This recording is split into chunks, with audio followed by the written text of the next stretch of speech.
Assalamu alaikum everyone. Today I am here with my topic that is root words. इसमें हम लोग basic concept सीखेंगे कि ये वर्ड्स के साथ हमने रूट अटैच क्यों किया है. What is this root in actual. अगर नॉर्मली वर्ड रूट सुना जाए तो हम इसको क्या कंसीडर करते हैं, roots of the trees, roots of the plants. Then why we are associating roots with the words. तो इसका मतलब ये हुआ कि जो वर्ड इंग्लिश में जैसे 26 लेटर्स हैं तो उन वो लेटर्स रूट्स हैं. किस चीज़ की रूट्स हैं? वो वर्ड्स की रूट्स हैं. क्योंकि आप देखें, जितने भी वर्ड्स हम लोग बनाते हैं, वोकेबलरी उठा लें, जीआरई की लिस्ट उठा लें, आप जितने भी न्यू वर्ड्स सीखते हैं, when you communicate, when you learn so many things, तो वो वर्ड्स जो है वो कहाँ से आ रहे हैं, उनकी बेसिक्स क्या है, उनकी रूट्स क्या हैं, लेटर्स.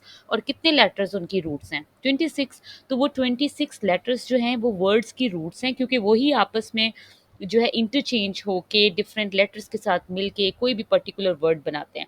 अब यहाँ पे आपको एक कॉन्सेप्ट क्लियर हो गया कि रूट वर्ड्स क्या होते हैं. वो वर्ड्स जो डिफरेंट लेटर्स के मिलने से बनते हैं, ठीक है, हम उसको कहते हैं रूट वर्ड. अब रूट वर्ड की आगे दो मेन ब्रांचेस निकलती हैं, जिसमें प्रीफिक्स आते हैं और सफिक्स आते हैं. तो इसको भी मैं बिल्कुल क्लियर और सिंपल वर्ड्स में आपको बताती हूँ कि instead of going deep into the book, आपको वैसे कॉन्सेप्ट मिल जाए कि व्हाट इज प्रीफिक्स. प्रीफिक्स होता है एक किसी भी पर्टिकुलर वर्ड से पहले लगने वाला रूट वर्ड, ठीक है. और सफिक्स होता है किसी भी पर्टिकुलर वर्ड के बाद में लगने वाला वर्ड, ठीक है, रूट वर्ड. अब रूट वर्ड हमने पढ़ा कि दो लेटर्स को, तीन लेटर्स को, चार पांच डिफरेंट लेटर्स को मिला के एक पर्टिकुलर वर्ड बनता है, वो रूट वर्ड होता है, ठीक है. रूट वर्ड जड़ होती है वर्ड की. अब वो दो तरह के होते हैं, एक किसी वर्ड से पहले लगता है और एक किसी वर्ड के बाद लगता है. अगर मैं और एग्जांपल्स की तरफ ना जाऊं, let me take an example. Uncomfortable. अब देखें, कंफर्टेबल एक वर्ड है. अन पहले लगा दिया, एबल उसके बाद लगा दिया, दरमियान में कंफर्ट आ गया, ठीक है. तो अन प्रीफिक्स है, कंफर्ट दरमियान वाला वर्ड है, एबल बाद वाला वर्ड है जिसको हम प्रीफिक्स कहते हैं. तो दो रूट्स हमने लगा दी. अन, comfort is a word, able is another root word. Got it? Sorry, able is a suffix and un is a root word which is kept at the beginning of any word. Okay? And able is a suffix which is kept at the end of that particular word. उसके बाद root words में अब आपको concept clear हो गया suffix का, prefix का और रूट्स का, कि what are the roots of the words. इसके बाद इसके भी दो ब्रांचेस और हैं जो मेन ब्रांचेस हैं, that they are traditional root words और मॉडर्न रूट वर्ड्स, ठीक है. अब जो ट्रेडिशनल रूट वर्ड्स हैं वो क्या होते हैं? What are traditional root words? देखें, ट्रेडिशनल रूट वर्ड्स वो वर्ड्स होते हैं जिसमें आपका जो प्रीफिक्स है, ठीक है, वो अकेले कोई मीनिंग ना रखता हो. उसको कोई मीनिंग देने के लिए आपने एक वर्ड अटैच करना ही करना है, वो ट्रेडिशनल होता है, ठीक है. उसमें कोई ऐसा प्रीफिक्स या सफिक्स जो अकेले कोई मीनिंग ना रखता हो. It's important for you to attach any word for with that particular prefix or suffix. मतलब अगर आप उसको अकेले को देखते हैं तो आपको वो मीनिंग सेंसलेस लगेगा, उसका उसका कोई मीनिंग आपको प्रॉपर नहीं मिलेगा. लेकिन जब आप उसको वर्ड को किसी और वर्ड के साथ अटैच कर देते हैं तो it will give you a complete meaning. तो वो ट्रेडिशनल रूट वर्ड्स है. लेकिन दूसरी तरफ जो मॉडर्न रूट वर्ड्स वो होते हैं जिसमें फॉर एग्जाम्पल आप कंफर्ट ले लें तो कंफर्ट जोन्स, ठीक है, आरामदेह, इस तरह का एक वर्ड है. और एबल, एबल का मतलब है टू बी कैपेबल ऑफ, इस काबिल होना. उसके डिफरेंट, तो दोनों जो आपका वो सफिक्स है और इधर से ये वर्ड है, ये दोनों अपनी जगह मीनिंग रखते हैं. तो ये मॉडर्न रूट वर्ड्स में आ जाते हैं क्योंकि दोनों की अपनी अपनी जगह अलग से इंडिपेंडेंटली सफिक्स का मीनिंग है. लेकिन जो ट्रेडिशनल रूट वर्ड्स होते हैं उसमें उनका कोई मीनिंग नहीं होता, ना प्रीफिक्स का कोई मीनिंग होता है, ना उसमें सफिक्स का कोई मीनिंग होता है. उनको अपने साथ एक वर्ड अटैच करना होता है, तब वो जाके आपको कंप्लीट सेंस देते हैं. लेकिन मॉडर्न में क्या होता है, मॉडर्न रूट वर्ड्स में ये होता है कि दोनों प्रीफिक्स और सफिक्स अपनी जगह मीनिंग्स रखते हैं. They are having their particular meanings, चाहे आप उनको किसी वर्ड के साथ अटैच करें या ना करें, तब भी आपको वो कोई ना कोई मीनिंग जो है वो देंगे, ठीक है. अब देखें, रूट के बारे में अभी हमने यही पढ़ा है कि ये एक कंप्लीट वर्ड होता है, ठीक है, और ये वर्ड बनता है डिफरेंट लेटर्स के मिलने से. और इसमें जो एक खास बात है वो ये है कि you can't break down any further, आप उसको मज़ीद नहीं तोड़ सकते। जैसे प्रीवियस वोकेबलरी की वीडियो जिसमें हमने रूट लेटर ए किया था, ठीक है, उसमें हमने रूट लेटर ए को जब कंबाइन किया था बी के साथ तो वो एप बन गया था। हम उसको अब हमने उसको वर्ड बना दिया, that is a root word जिसका मतलब है अवे, जिसका मतलब है off. You can not break it down further, ठीक है। For example again the same example is over here. if you're starting with the word uncomfortable and you remove the prefix un and you remove the suffix able, you would be left with the root of comfort only. While this isn't a Greek or Latin root word, it is the furthest that the word can be broken down. Let me tell you one thing, आपके जो root words हैं वो traditional root words और modern root words, इनकी इनमें दो languages आती हैं। आपके जितने भी ट्रेडिशनल रूट वर्ड्स हैं वो सारे लैटिन और ग्रीक हैं, मतलब वो अकेले इंडिपेंडेंट कोई सेंस नहीं रखते, they need some other words to be attach with them. लेकिन जो मॉडर्न रूट वर्ड्स हैं आपके, उन सब के मीनिंग्स होते हैं, वो ना ग्रीक होते हैं और ना लैटिन। इसलिए आप जब डिक्शनरी उठाते हैं, जीआरई की लिस्ट उठाते हैं, when you are preparing from any vocabulary book, you see that in front of many words it's written Greek, Latin, both of these. Greek and Latin shows that they are not, the prefix and suffix cannot be meant separately or independently. It's important to attach them with any particular word. After that, I am having a list of few root words that can stand alone. आप उनको अगर अलग से independently भी देखें तो वो आपको एक मीनिंग देंगे, they will provide you a sense. Okay, now what are these words? Act, देखें आप अलग से एक्ट को किसी के साथ अटैच ना करें। एक्ट का मतलब होता है टू मूव और टू डू समथिंग। उसमें कौन सी एग्जांपल आ जाती है? Actor, acting, reenact. Now this is a sort of, you can say this is somehow a prefix also. This is an this is a word which is suffix also. How? Look, at the start of actor it's written initial, it is giving the initial prefix word over here, root word over here. In the second acting again it's working as prefix, but in reenact it is working as suffix because it is written at the end of the word reen. Second, arbor. Arbor means a tree. जहाँ पे भी word आपका terminology, जहाँ पे arbor लिखा होगा उसका मतलब होगा tree, ठीक है। जहाँ पे भी crypt आ जाएगा उसका मतलब होगा to hide। और जहाँ पे भी ego, ego means I, मैं। फॉर्म का मतलब होता है शेप। लीगल का मतलब होता है this is something which is related to law. And meter is always relevant to mayor. Norm something typical, and phobia is always meaning, it's giving us meaning of fear. Let me tell you one more thing over here. ये जितने भी root words आपके सामने लिखे हुए हैं, they can stand alone. Why? Because they are giving us meanings. अब phobia, phobia के साथ आप बहुत सारे प्रीफिक्स ऐड करते हैं। Acrophobia, you can add so many words. Phobia को आप एज अ प्रीफिक्स भी यूज करते हैं, सफिक्स भी यूज करते हैं, लेकिन आपको ये एक मीनिंग दे रहा है डर का। फोबिया जिस भी चीज के साथ आएगा इसका मतलब है कि आपको उस चीज से डर लगता है, ठीक है। नॉर्म अलग से एक मीनिंग रखता है, आप इसको डिफरेंट अपनी कॉमन लैंग्वेज में यूज करते हैं। You are using the word meter, you are using the word legal, form, ego, crypt, arbor, act. अब देखें ये रूट वर्ड्स हमें हेल्प आउट कैसे करते हैं। हम कभी भी जीआरई की लिस्ट को, हम कभी भी 5000 वर्ड्स और even more than those 5000 words, unlimited words को, अनलिमिटेड वोकेबलरी को हम लर्न नहीं कर सकते। We can not cram them, it's not easy for us. And we can not keep all the words in our long term memory, क्योंकि in our daily communication, in our daily reading process, we come across many new words.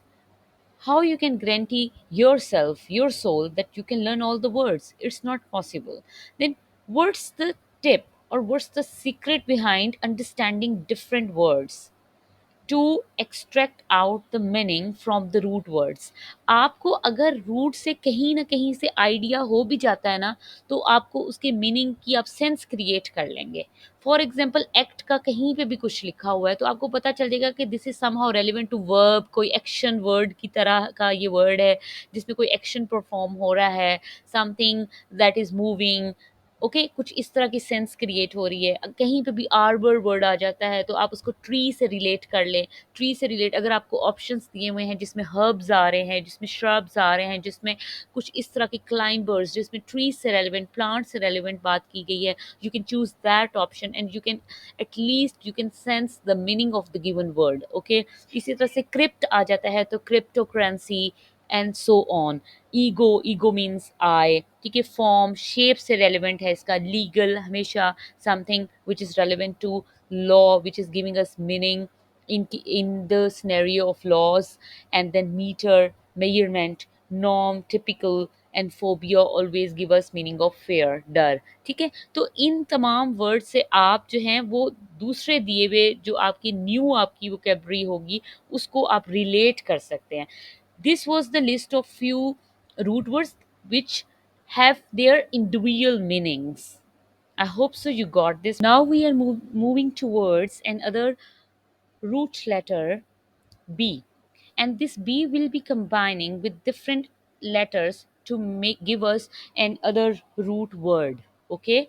First of all, I have chosen a root word that is bar. Okay, or slash o shows that something which is starting with bar and then o is coming. If I take any word that is barometer, fine। barometer जो है वो एक word है। Metre का मतलब होता है measurement और बैरो का मतलब होता है प्रेशर या वेट। तो किसी प्रेशर, किसी वेट की प्रॉपर मेजरमेंट करना, ठीक है, तो वहाँ पे हम लोग जो है वो बैरोमीटर को यूज़ करते हैं। अब but here we are just focusing on the concept of the root word कि वो हमें क्या मीनिंग देता है और किस तरह से देता है। हम इसमें डिटेल वर्ड्स नहीं कर रहे। Will be having different list of words as well, but here just try to understand the concept of root words. अब देखें, बार लिखा हो या बारो लिखा हो, BARO, ये first of all this is a Greek letter or giving us a Greek prefix. Its meaning is pressure or weight. Okay, and where it is used in the measurement scenario. Okay, when you are measuring something, and here where I have written metric unit, this shows that metric unit is equal to 1/1000 part of a particular bar. Or baryon, baryon means heavy elementary particle. So here root letter B, when it is combining with another two letters AR, okay, or another letter O along with AR, then it is giving us a sense of measurement or pressure or weight. Now the same root letter B has combined with E and double L, okay, slash I, ये जो है optional है। Bellicose word आ सकता है आपका, इसके साथ different words, belligerent word आ सकता है, ठीक है। अब जहाँ पे भी ब के साथ जो एल और आई वाले वर्ड्स अटैच होंगे या जहाँ पे भी आपका prefix BE double L I होगा, उसका मतलब होगा वॉर, fighting, ठीक है, something that is relevant or that is giving you a sense of war, fight. And this is a Latin root word. This means bellicose. For example, I'm taking an example of word bellicose, और ये बहुत दफ़ा vocabulary में word use होता है bellicose, something war like, okay। और belligerent का मतलब होता है hostile, ठीक है। इसमें enemy से related कोई भी बात आएगी तो वहाँ पे आपने word bellicose जो है वो देखा होगा, belligerent जो है वो word देखा होगा। A person who is always ready to fight, okay. और रीबेल, रीबेल जो वर्ड है, देखें अब यहाँ पे RE जो है ये it is a prefix but BEL is a sort of suffix in this, ठीक है। अगर हम इसको देखें तो it is not used here, BEL is not used as a prefix, it is at the end of another word, re के बाद आया है, ठीक है। और री का मतलब भी हम लोग रेपिटिशन में लेते हैं, ठीक है, जैसे reply, repetition, something which keeps on going. अब उसके साथ BEL आ गया तो बेल का मतलब हमें पता है समथिंग वॉर लाइक, फाइटिंग वाली सेंस इसमें आ जाती है। तो अ पर्सन हु अपोजेज और हु फाइट्स, ठीक है, who is ready to fight, तो बेलिकोस इसमें आ जाएगा। प्रीवियस वर्ड जो बैरो था हमारा या बार था, ये उसमें आ जाता है प्रेशर, वेट या मेजरमेंट के सेंस में आ जाता है। फिर हम एक वर्ड को देखते हैं बेनी, जहाँ पे भी बेनी लिखा होगा BENE, ठीक है, इसका मतलब होता है something good, something kind, something well. जैसे आपने most commonly used in are word use in are common communication is beneficent, beneficiary, okay, तो इसका मतलब होता है समथिंग गुड, समथिंग वेल। ये भी लैटिन हमारा रूट वर्ड है। For example, I am taking an example of benefactor, a person who gives money for a cause, ठीक है, मदद करना, to be kind to someone, ठीक है। और फिर beneficial, producing a good effort, कुछ अच्छा करना। और benevolent, showing kindness and goodwill. तो ये भी बेनी का मतलब होता है गुड और वेल। अगर कोई ऐसा वर्ड आ गया है जिसके स्टार्ट में प्रीफिक्स एज जो है यूज हुआ है बेनी, और आगे डिफरेंट कोई वर्ड आ गया, यू आर कंफ्यूज के what can be its meaning, तो you can not memorise it. हो सकता है आपने मेमोराइज किया भी ना और आपकी नज़र से वो वर्ड कभी गुजरा भी ना हो। तो just focus on the root word, ठीक है। जो रूट वर्ड्स आपको याद हो सकते हैं थोड़े थोड़े से, जो आपको आइडिया हो सकता है, they are more than enough, ठीक है। आप एटलीस्ट उनकी सेगमेंटिंग और ब्लेंडिंग करके एडजस्ट कर लेंगे कि what can be the meaning. अब बेनी जहाँ पे भी आएगा, it's meaning is good and well. Then we are moving towards another, BI, B, okay, and it can be used BI, it means two, twice, by means two, once in every two, biannual.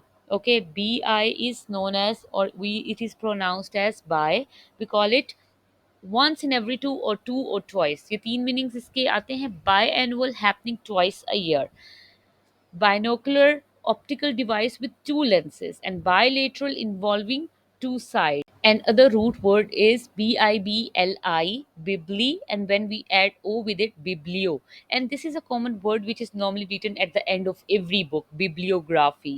Okay, so it gives us a meaning of a book. Okay, a novel हो सकता है कि आपको वहाँ पे option में book ना बताया गया हो, और whenever you are talking to someone and if someone used the word bibliography, something like that, starting with the prefix biblio, so that is something relevant to a written form of like documents, that is known as book in particular. So bibliography, a list of books which has been used as a sources, okay, reference books जो होती हैं वो उसमें list down की जाती हैं। bibliomania, an extreme love of books। अच्छा, इसमें ना जो बिब्लियो है ये एक प्रीफिक्स है, और मैनिया जो है ये भी एक अदर, एक दूसरा जो है ये रूट वर्ड है, ठीक है। अब बिब्लियो जो है इसका मतलब होता है बुक्स, ठीक है, और मैनिया का मतलब होता है मैडनेस। तो madness in a positive way, तो हमने इसको पॉजिटिव वे में जब अटैच किया बिब्लियो के साथ, तो किताबों के लिए पागल होना, किताबें पढ़ने के लिए, you are mad enough to, you are passionate about reading books, you are having extreme love of reading books, ठीक है। तो उसमें ये आ गया। अदरवाइज मैनिया को अगर अलग से हम लोग देखते हैं तो it shows us meaning of something passionate, something madness, okay, it gives us in that sense. So we are relating it with biblio, that someone is having extreme love of books. Bibliophile, it's mean a person, it is used for a person who loves books. Another, bio, simple. Bio means life, something related to living things. Okay, it is again a Greek root word. Biography, a life story which has been written by any other person. Okay, biology, the science of life, living things, and biosphere, Earth surface inhabited by living things. This was so simple. Then blast, and then slash o, that o can be added to it or you can be added to it, the giving the sound of o. Okay, blast, wherever you see the root word blast, its meaning is self. Primitive, primitive का मतलब होता है something ancient, something immature, ठीक है, बहुत ही start, बहुत ही initial stage, ठीक है, any cell which is at initial stage. Now they have used in one word blastula, an early stage of embryo development. किसी भी चीज़ की जो है वो बिल्कुल इनिशियल स्टेज, बिगनिंग स्टेज, हम वहाँ पे जो है इस प्रीफिक्स को यूज़ करते हैं, ठीक है। Now they have use in blast as a suffix, fibroblast. तो इस this is a biological term, और इसका मतलब होता है cell that forms connective tissues, okay. Then blastoderm, the layer surrounding the inside of an egg. अब देखें इसमें जो वर्ड है ब्लेस्टो, इसका मतलब होता है समथिंग प्रिमिटिव, इमेच्योर, इनिशियल चीज से इसको रिलेट किया जाता है। और डैम जो होता है, DERM, डर्म, ये डर्मेटोलॉजी से निकला है, जिसका जो लिंक होता है वो किसी भी चीज़ की लेयर से होता है, जैसे स्किन की लेयर होती है, ठीक है। इसका किसी भी चीज़ की लेयर से, थिकनेस से, उसकी बाउंड्री से इसका लिंक होता है। तो the layer which is surrounding the inside of an egg, तो आप उसको ब्लेस्टोडर्म कहते हैं, ठीक है। So this is how you are improving your. Okay, now we are moving towards an other root word, that is BURS, burrs. It is a Latin root word and its meaning is pouch. Its meaning is purse. Okay, and now I am giving you an example of bursar. That's an administrative officer in charge of funds. अब इसका ये मतलब नहीं है कि I am holding pouch and purse in my hand and I start saying I am having burse in my hand, no not at all. We are going to adjust because it is not having a meaning. It is a traditional root word and it is not having an independent meaning. इसका कोई अकेले कोई meaning नहीं है। We have to attach any other word with it, ठीक है। और जब हम इसके साथ जो है वो बर्सर हम लगाते हैं इसको, तो ये एक administrative officer in charge of funds, that he is accountable for the funds he is collecting, ठीक है। तो कहीं किसी के पास जो कलेक्शन हो रही है तो हम वहाँ पे इसको यूज़ करें। Now we are using another word, bursary, the treasury of a college और मोनेस्ट्री। एंड डिसबर्स करना, to expend especially from a public fund to something which is relevant to purse, pouch, economic feeding or funds. Okay, now let me show you few root words which are working as stamps, ठीक है। अब root words, सबसे पहले roots आती हैं और उसके बाद क्या ऊपर जाती है। अगर हम लोग प्लांट्स के पार्ट्स ऑफ प्लांट, अगर हम पार्ट्स ऑफ प्लांट देखें तो first of all we are having roots, then stems are going up side. तो root words which are word stems, जो कि बड़ी इंपॉर्टेंट हैं, जिनके साथ आपने लाजमी लगाना है। पहले I have shown you a list जो कि मॉडर्न रूट वर्ड्स में आ रहे थे, इनका इंडिपेंडेंट मीनिंग था, ठीक है। They were the root words which can stand alone, but now I am showing you root words which are word stamps, ठीक है। अगर रूट्स आपकी हैं तो ऊपर उनमें से स्टैम्प्स तो निकलेंगी ना, मतलब उनको आगे ऊपर फर्दर अटैच होने के लिए वर्ड्स चाहिए, अदरवाइज उनकी कोई इंपॉर्टेंस नहीं होगी, otherwise they will be meaningless, they will be senseless. आप कहीं पे भी आप रूट वर्ड देखते हैं, एक्री, एक्री का कोई अलग से मीनिंग है। एक्री रूट वर्ड है और इसका मीनिंग जो ये सेंस देता है वो बिटरनेस का देता है, लेकिन आपने इसको अटैच करना है। अब जैसे यहाँ पे एक्रिड में इसको डी के साथ अटैच किया गया, तो इनको फर्दर लेटर्स चाहिए होते हैं और इनको फर्दर वर्ड्स चाहिए होते हैं जिसके साथ ये अटैच होकर एक प्रॉपर जो है वो आपको मीनिंग देते हैं। एक्रिड, बिटर, बिटरनेस, शार्पनेस की सेंस में ये आ जाता है। क्रीमोनी, एक्रीडिटी। अब एस्ट्रो जो वर्ड है, एस्ट्रोलॉजी भी हम पढ़ते हैं, ठीक है। एस्ट्रोनॉमी भी पढ़ते हैं, एस्ट्रोफिजिक्स भी पढ़ते हैं, एस्ट्रोनॉट भी पढ़ते हैं, इससे रेलिवेंट हम और भी बहुत सारे वर्ड्स पढ़ते हैं। अब एस्ट्रो जो आपका रूट वर्ड है, इसका मतलब है स्टार। कहीं पे भी एस्ट्रो किसी भी वर्ड के साथ अटैच कर दिया जाए, ठीक है, किसी भी टर्मिनोलॉजी के साथ अटैच कर दिया जाए, तो वो जो भी टर्मिनोलॉजी होगी वो किसको लिंक कर रही होगी, वो स्टार्स को लिंक कर रही होगी। एक्री किसको लिंक कर रहा होगा, वो किसी भी बिटर चीज़ को कर रहा होगा, किसी भी एसिडिक चीज़ को कर रहा होगा। AUD, ये देखें। अब इसके बाद IO भी आता है, हम इसको ए के रूट वर्ड्स में, रूट लेटर्स में कर चुके हैं। Audio, something which is linking to hearing process, ठीक है। अब ऑटो, ऑटो का मतलब होता है सेल्फ, ठीक है, ऑटोमेटिक, सेल्फ, खुद ब खुद चलना, ऑटोनमी, ठीक है, अपनी आज़ादी होना, अपने पास ये freedom hona to do something. Then autocrate, then automatic. Auto means self, then benny, benny means good, well, we are done with it. Carn means flesh, ठीक है, carnal, carnivores. Okay, now reincarnate, then cop, body, cop का word जहाँ पे भी आ जाएगा, it is giving you a reference of body. Then cred, credibility जैसे हम लोग कहते हैं, believe, credible, ठीक है, credence, incredible। तो ये जहाँ पे भी words आएंगे, believe। Now you can pause it here, you can note down these root words, even कि जो previous थे, which can stand alone, and these are the root words which cannot stand alone. They need some other words to be attached with them to give a proper and senseful meaning to us. ठीक है, तो ये words जो हैं, अगर आपको ये words आते हैं किसी भी दूसरे वर्ड के साथ अटैच है, तो यू कैन जज देयर मीनिंग। बेसिकली वोकेबलरी में हमने उनके मीनिंग्स को सेंस आउट करना है और उनको जज करना है। कहा जाता है कि don't be judgemental in case of persons, ठीक है, but you can be judgemental in case of words. आप लोगों को जज ना करें, you can not be judgemental, you don't know what they are suffering from, but you can be judgemental about the words. आप words को ज़रूर जज करें, क्यों? क्योंकि ये आपको कहीं ना कहीं कोई लिंक, कोई मीनिंग जो है वो प्रोवाइड कर देंगे। It would be beneficial for you. Now another root word is dict, DICT, जिसका मतलब होता है से। जैसे नॉर्मली आप कहते हैं ना डिक्टेशन, तो उसका क्या मतलब होता है कि teacher will speak up the words and you will write them, या आपने सुनाना होगा तो डिक्टेशन। तो डिक्ट का जहाँ पे भी वर्ड आ जाएगा उसका मतलब होगा से। अब ये रूट वर्ड है, अब इसको आपने इसको समझ लिया, ठीक है, इसको ये नहीं कहूँगी कि आपने इसको क्रैम कर लिया, आपने इसको समझ लिया, आपको इसका कॉन्सेप्ट आ गया। तो डिक्ट मीन्स से, कहना। FAC, फैक, का मतलब होता है टू डू, कुछ करना। जैसे फैक्टराइज में हम कहते हैं fact, to do, to segment the number, given number, उसको तोड़ फोड़ करके you have to simplify the number. इसी तरह से फैक्ट्री में क्या हो रहा है, कोई काम हो रहा है, टू डू समथिंग। GEN, जेन, इसका मतलब होता है बर्थ, ठीक है, जेनेटिक्स से निकला है। LUM, लम, जहाँ पे भी LUM आ जाएगा उसका मतलब है लाइट। माइक्रो जहाँ पे भी आ जाता है स्मॉल। मल्टी का मतलब वी ऑल नो, इसका मतलब होता है many. PORT, port, it's mean carry, ठीक है, पोर्टेबल चीज़ जिसको आप कैरी कर सकते हैं, ठीक है, like laptop is a portable device, you can carry it anywhere. Mobile is a portable device, you can carry it anywhere. Then SECT, sect, cut apart, ठीक है, पार्टीशन करना, डाइसेक्ट करना, सेक्शंस बना देना, सेगमेंटिंग कर देना। SCN, सेंट, जहाँ पे भी आएगा इसका मतलब होता है ओल्ड, कुछ भी एंशियंट, किसी भी पुरानी चीज़ के बारे में बात होने वाली है, ठीक है। Senile, senior. Then sent, to feel, consent, ठीक है, टू एक्सेप्ट समथिंग।